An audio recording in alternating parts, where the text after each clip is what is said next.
A nuestro distinguido embajador,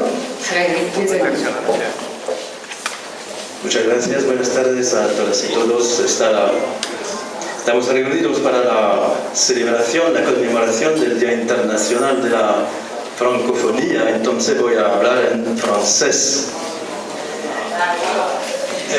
Pour vous souhaiter à toutes et à tous, chers amis, mesdames, messieurs, chers élèves, chers étudiants, chers professeurs, une grande bienvenue à la résidence de France, à Caracas.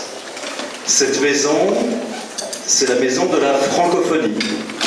Et donc, je voudrais saluer tous mes amis et collègues ambassadeurs des pays membres de la francophonie représentés à Caracas qui nous font l'honneur et le plaisir de nous accompagner dans cet après-midi de joie, de fête, de partage.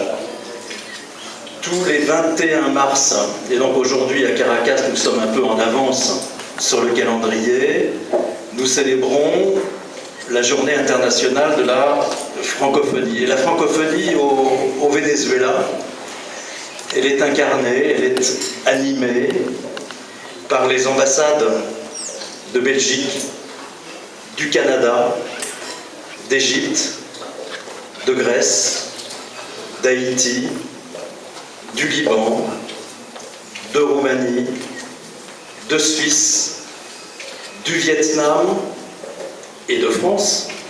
Et merci à tous, chers amis, chers collègues, pour votre contribution à la bonne organisation de notre rencontre de cet après-midi.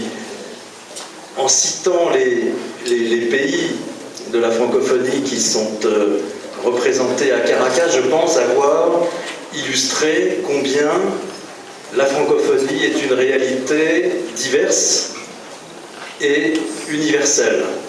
Nos pays sont présents sur les 5 continents de la planète. Et nous pourrions y ajouter les pays qui sont associés, qui sont observateurs de notre organisation et qui sont également accrédités au Venezuela. J'en citerai quelques-uns: le Mexique, la République dominicaine, l'Autriche, la Pologne. Bref, notre communauté est dynamique, notre communauté est nombreuse. Mais elle vit grâce à vous, chers amis vénézuéliens.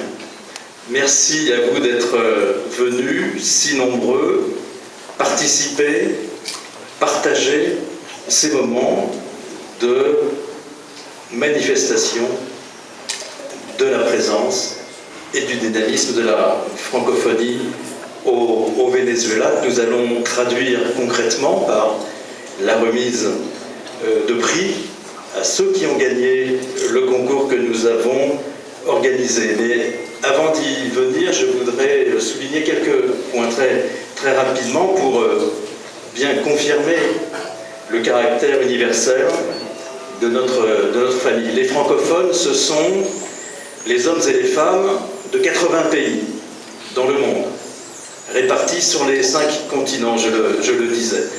300 millions de personnes dans les pays affiliés à la francophonie, c'est-à-dire 3% de la population mondiale. Ça peut paraître peu, mais c'est beaucoup.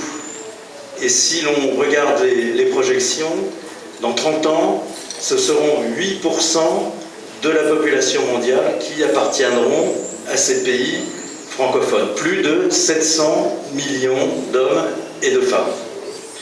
Mais au-delà des chiffres, le français, la langue française, est un atout dans la vie quotidienne. C'est une langue d'étude qui permet de se former dans les divers pays de la francophonie, qui tous ont un haut niveau universitaire.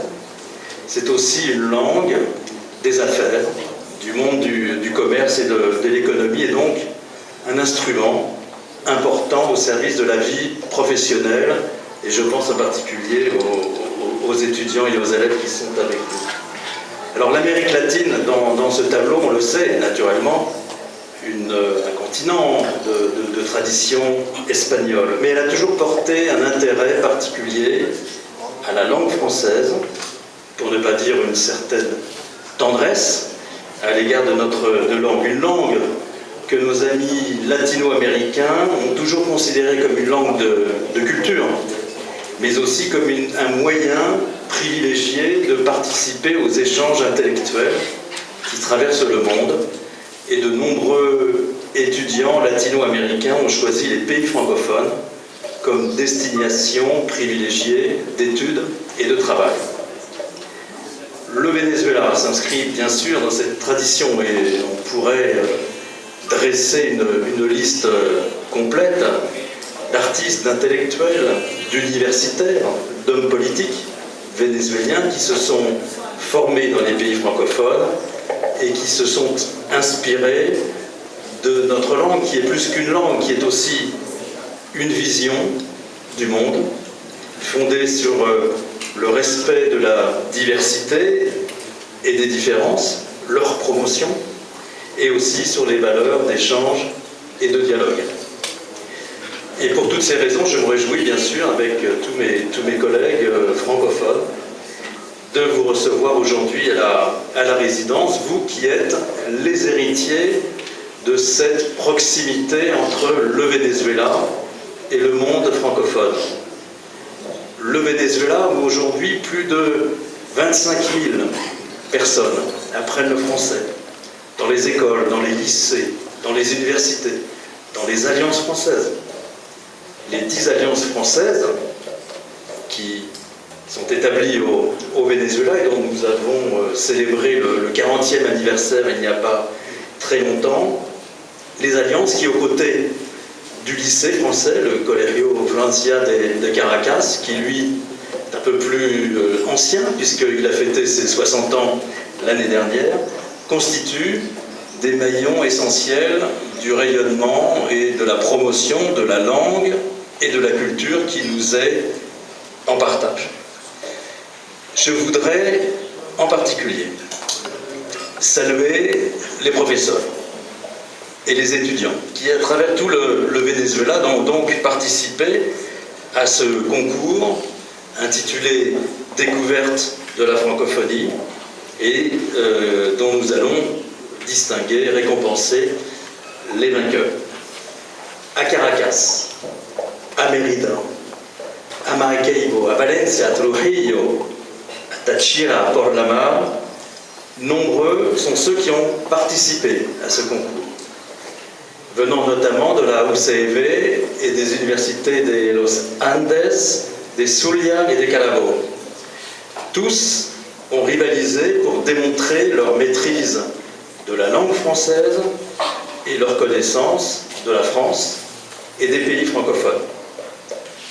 À ces 100 étudiants, nous dédions cette cérémonie pour leur marquer notre reconnaissance et nos félicitations pour leur talent et leur engagement dans cette épreuve, dans ce concours. Chers amis, je ne voudrais pas être trop long, mais je ne saurais conclure cette intervention sans adresser un salut particulier et très sincère aux professeurs qui nous accompagnent, aux professeurs de français, avec une mention spéciale pour l'Association vénézuélienne des professeurs de français, la VENPROF, et sa présidente. Je voudrais leur dire toute notre appréciation, toute notre gratitude pour le travail qu'ils accomplissent dans un contexte qui n'est pas toujours facile. Je voudrais leur témoigner mon estime, ma grande estime, et je pense parler au nom de tous les ambassadeurs de la francophonie, une estime pour un dévouement inlassable de tous les instants au service de l'enseignement du français aux jeunes générations vénézuéliennes. Soyez assurés, chers professeurs, que vous continuerez de bénéficier de tout notre soutien dans votre action, dans votre mission. À tous, à toutes, Merci de votre participation, cette année encore, à la semaine